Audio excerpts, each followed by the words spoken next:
Добричката фирма Стойчеви 5762 събра земеделски производители на полева демонстрация в свищовското село Хаджи Димитрово, за да представи най-новата земеделска техника от своите партньори Зетор, Great Plains и Уния.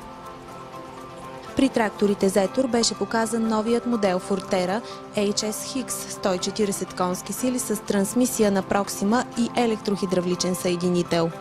При тракторите Зетор видяхме новия модел на Зетор HS Hix 140, който е модификация на Зетор 135, така познат вече в България, с някои допълнителни разработки, като Hitchtronix. Това е новата хидравлика на Зетор, разработена с инженерите на Bosch.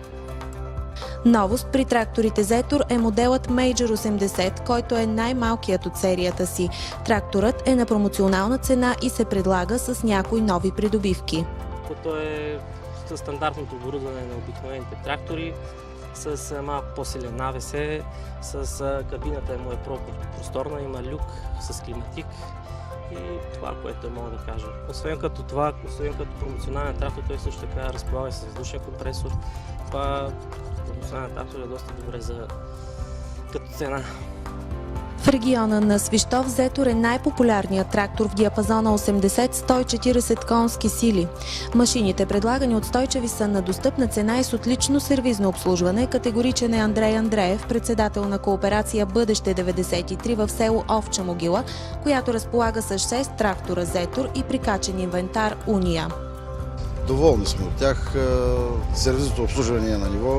Веднага сервизите работи се отзовават при наши искания. Селскостопански инвентар, притежаеми дискови брани, сеялки, култиватори на Уния, продълбочители също. Общо взето съм доволен от марката Зетори. На презентацията край Свищов земеделците видяха дисковатор 8 серия на Great Plains, универсална машина за предсеитбена почвообработка, както през есента, така и през пролетта. Машината работи на дълбочина до 15 см, като отлично унищожава растителните остатъци. За предстоящата есенна кампания Стойчеви показаха и сеитба с сеялки за есенници 1300 и YP625A от Great Plains. От инвентара на Уния Груп земеделците наблюдаваха работата на сеялка Полонез, агрегатирана с дисков култиватор Ares TL 4 метра, както и голямата дискова брана Ares TL 6 метра с колесар и дълбочина на работа до 15 см. Като новост беше представена и дисковата брана Ares TXL 4,5 метра с дискове 560 мм и специално окачване на работните органи. От фирма Стойчеви с нетърпение очакват 2014 година и пускането в производство на високомощностния клас трактори Зетор Макстера в диапазона 180-200 конски сили.